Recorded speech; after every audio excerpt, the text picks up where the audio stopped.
Hi, I'm Daniel Burstein, Director of Editorial Content at Mech Labs. We're here at Marketing Sherpa Email Summit 2012. Brian Solis, keynote speaker, he just killed it up there, and we just wanted to follow up with a few questions. So, Brian, you talked a lot about social media, obviously, and one thing a lot of people ask us is about edge ranking, and they get very focused on that number and how can I increase my edge or increase my exposure. But based on what you said today, I'm guessing you're not focused on the specific little numbers and metrics that people are trying to hit. Yeah, no, I'm not. I'm not at all. In fact, often we look at there's some data that was just released recently that showed of all of the brands that are active on Facebook, less than 1% of all of those likes show any form of engagement. And engagement could be a like, it could be a comment, what have you. And the reason is because people are designing around the numbers. They're designing around edge rank. They're trying to figure out how to get resonance, which is sort of this idea of how long something can stay alive. And what we're not doing is trying to design against an action, an outcome, or an experience, or the art of engagement, as I decided, actions, reactions, transactions. Instead, we're just trying to compete for these moments. We're going to lose that battle every single time. What we need to think about is delivering some type of value and also meet expectations. What we don't know are what do people want, what do they expect, to what extent, and what do people value, because we're not asking them. We're trying to deliver content.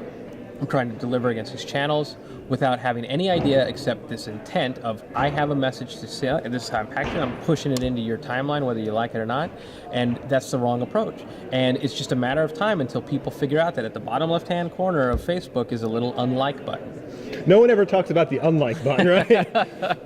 In fact, it's really hidden. It's actually like a hyperlink. Facebook doesn't even want you to unlike because then it's devastation to the brands, but we are working against ourselves here. Facebook is a democratized platform. People own that platform. Brands don't own that platform. Like is not an opt-in. Like is sometimes an expression of support.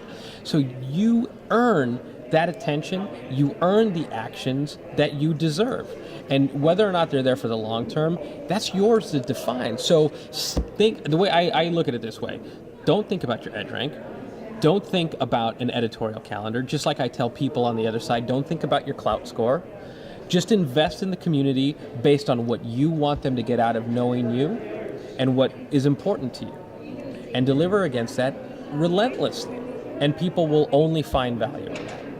So you talk about what's important to you, but then you also mentioned before about really finding out what your customers want. So how can you kind of square that circle? Find out what your customers want, yet still, I mean, what's important to us is pushing product and sales. Sure. That's what it tends to be for what's important to you is actually getting some type of outcome that's meaningful to the business, right? At the end of the day, we have to report to management who looks at reports based on the performance of what we're doing.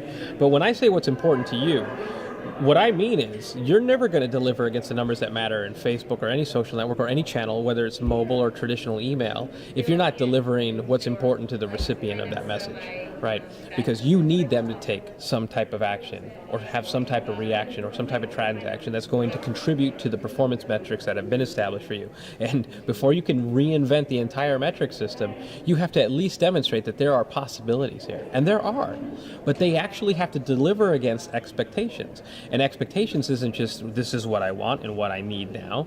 It is around how I use this platform, why I'm here in the first place, how I communicate, the people that I'm connected to, what they value. All of that data is there for you. This time is so special and unique because you're actually given access to the keys to the kingdom. You know what people want, you know what people's friends love, you know what they share, when they share it, the words they use, but none of us are taking the moment to just assess that, to study that, to make sense out of it. But then you have companies like American Express, and they'll come along and they'll say, hey, link like love, let's design an entire platform around this where we can not only show what we know people want, but bring an entire experience around it. So when you're on our Facebook page, when you use our app, we know who you are, we know what you value, and we'll give it to you. And more importantly, we'll keep giving you what you love because you keep coming back. So we obviously are doing something right. And it's examples like that that show us what's possible. And I can assure you that American Express isn't measuring success by how many likes or how many comments or what their engagement level or impressions were. They're measuring success by what happens with those transactions. Whereas the rest of it, sharing, likes, engagement, is a natural outcome because they're valuing the experience. And so I love you talk about clout and likes and all these numbers, and as marketers we love them, right? Because they're so easy to find. You can see that like number up there, the whole world can see it. Everyone wants to know their clout score. We also talked about talking to business leaders about what really matters, and while the likes and the clout score and the number of tweets and all this stuff might matter to marketers, it's really not how they're going to get in with business leaders and sell them on their ideas. But it certainly does sound like understanding what your customers really want. I mean, that's a way to get some political clout, for lack of a better word, within the organization. So what do you recommend to marketers when they're talking to business leaders about what they're trying to do with social media and mobile and engaging their customers? Yeah, well, now what we really start to work against is the culture of the organization, right? And we have to, every senior executive will say that one of our goals for this year is to get closer to customers. Yet, actions speak louder than words. And when you look at how a business really is trying to get closer to customer, you look at their Facebook patterns. Well, it's in the hands of a community manager that's operating against an editorial calendar that's measuring success based on these numbers. It's not really trying to deliver a type of experience that, 75% of our communities on Facebook because they actually have a problem that they need resolution to.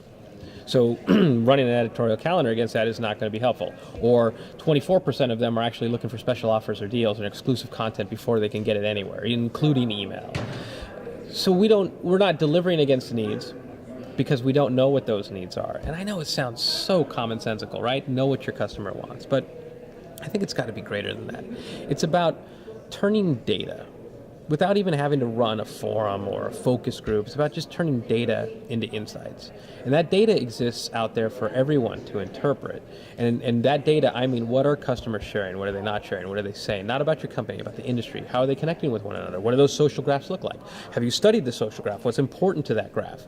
And I've done this type of work. I've done this work just because I could, because the data is public for Starbucks and other companies that I probably won't or shouldn't mention. But every time I present that data to those companies, the first thing they say is, wait a minute. We use all of our resources today to use these channels to tell us sentiment, to tell us how many people are happy, how many people are not happy with our products, what our share of voice is. You mean if we use all of these resources today to start to get that data and turn it into insights, that we can actually turn those insights into actionable insights. And then we can start to redesign what our programs look like and what types of things that we deliver. And really what, at the minimal, what it does is improves sort of the relevance of your marketing within each one of those channels so that it actually delivers some sort of value because it's stated value. You have data that shows that this would be value. So a lot of people call this sort of the money ball, right? Like we're gonna get all money ball on the future of customer engagement. And it's like, you don't even know what that means. Like you saw a movie and now you're saying it's going to be the money ball. And so you have technology that can bring that data. But if you remember in that movie, what really mattered was that you had an individual that built a framework to capture data.